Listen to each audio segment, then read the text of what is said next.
ఎమ్మెల్యేల అనర్హత పిటిషన్ పై బీఆర్ఎస్ కు ఎదురు దెబ్బ తగిలింది. 4 వారాల్లో స్పీకర్ నిర్ణయం తీసుకోవాలన్న సింగిల్ బెంచ్ తీర్పును డివిజన్ బెంచ్ రద్దు చేసింది.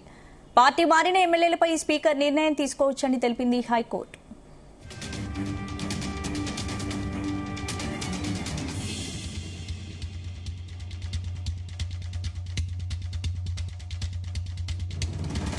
ఎమ్మెల్యేల అనర్హత పిటిషన్ పై బీఆర్ఎస్ కు ఎదురు దెబ్బ తగిలింది. 4 వారాల్లో స్పీకర్ నిర్ణయం తీసుకోవాలన్న సింగిల్ బెంచ్ తీర్పును డివిజన్ బెంచ్ రద్దు చేసింది. పార్టీ మారిన ఎమ్మెల్యేలపై స్పీకర్ నిర్ణయం తీసుకోవచ్చని తెలిపింది హైకోర్టు. ఇక ఇదే అంశానికి సంబంధించి పూర్తి అప్డేట్స్ మా క్రైమ్ బ్యూరో చీఫ్ రవితేజ అందిస్తారు. రవితేజ, ఎమ్మెల్యేల ఫిరాయింపు కేసులో గతంలోనే కోర్టు రెండు వైపుల నుంచి వాదనలు విన్న తర్వాత ఈ కేసు తుది తీర్పు రిజర్వ్ చేయడము, ఈ రోజు విచారణ సందర్భంగా కోర్టు ఈ తీర్పును వెలువరించడం జరిగింది. ఎమ్మెల్యే అర్హత పిటిషన్ పై కూడా హైకోర్టు ఒక కీలకమైనటువంటి తీర్పును పాస్ చేస్తూ ఇమీడియట్ గా దీన్ని అమల్లోకి తీసుకురావాలంటే కూడా హైకోర్టు ఆదేశించింది తెలుస్తుంది. స్పీకర్ దే తుది నిర్ణయం తీసుకోవాలంటే కూడా హైకోర్టు డివిజన్ బెంచ్ ఈ నిర్ణయాన్ని వ్యక్తం చేస్తుంది.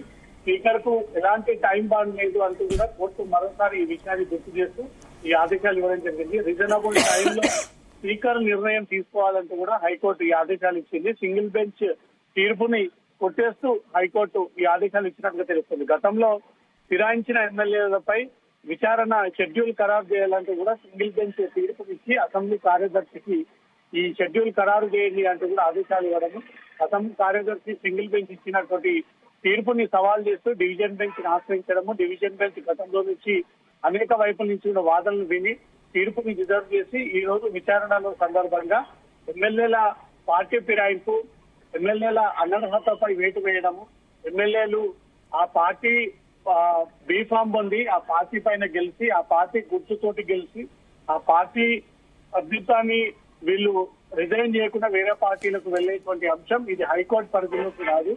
ఇది అసెంబ్లీ హౌస్ స్పీకర్ పరిధిలోకే వస్తుంది. గతంలో కూడా స్పీకర్ పరిధిలో ఉన్నటువంటి అంశాలు ఈ ఎమ్మెల్యేల పార్టీ ఫిరాయింపులపైన హైకోర్టు జోక్యం తీసుకోలేదంటూ కూడా గతంలోనే అనేక సార్లు అభిప్రాయాన్ని వ్యక్తం చేసింది. ఈ రోజు కూడా విచారణల సందర్భంగా ఈ అంశం తమ పరిధిలోకి రాదు, ఈ నిర్ణయం తుది నిర్ణయం అసెంబ్లీ స్పీకరే తీసుకోవాల్సి ఉంటుంది. అసెంబ్లీ స్పీకర్ ఎలాంటి టైం బాండ్ లేదంటూ కూడా కోర్టు మరోసారి గుర్తు చేస్తూ రీజనబుల్ టైంలో స్పీకర్ నిర్ణయం తీసుకోవాలి.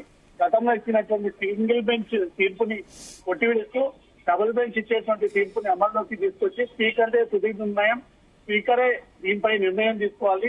ఎమ్మెల్యేలపై అనర్హత ప్రకటించేటువంటి అర్హత కేవలం స్పీకర్ కి మాత్రమే ఉంటుంది.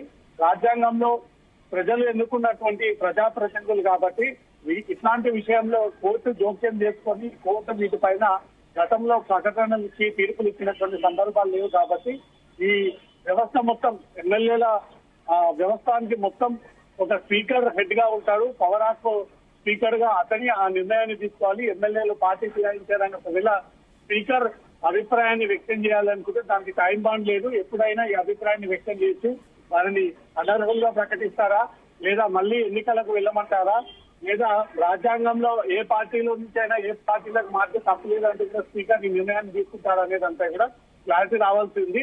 ఇప్పటి వరకు కోర్టులో ఉన్నటువంటి అంశం ఇప్పుడు కోర్టుకి సంబంధం లేదు. ఎమ్మెల్యేల ఫిరాయింపుల విషయంలో అది స్పీకర్ మాత్రమే నిర్ణయం తీసుకోవాలంటూ కూడా కోర్టు అభిప్రాయాన్ని వ్యక్తం చేయింది కాబట్టి దానికి ఎలాంటి టైం బాండ్ కూడా లేదు. ఈ రీజనబుల్ టైంలో స్పీకర్ నిర్ణయాన్ని తీసుకోవాలంటూ మాత్రం కోర్టు ఆదేశించింది కాబట్టి స్పీకర్ ఈ పార్టీ మారినటువంటి 4 ఎమ్మెల్యేల విషయంలో ఎలాంటి నిర్ణయం తీసుకోబోతా ఉన్నారనేది మాత్రం ఉత్కంఠంగా నెలకొనిస్తున్నాం. అంటే రవితేజ, ఇప్పుడు కోర్టుకు సంబంధించిన నిర్ణయంపై మరి బీఆర్ఎస్ ఎమ్మెల్యేలు ముందుకి ఇంకా వెళ్లే ఛాన్స్ ఏమైనా ఉందా? మరి ఏ విధంగా స్పందించే అవకాశం ఉంది? మరోవైపు స్పీకర్ ఏ నిర్ణయం తీసుకునే అవకాశాలు?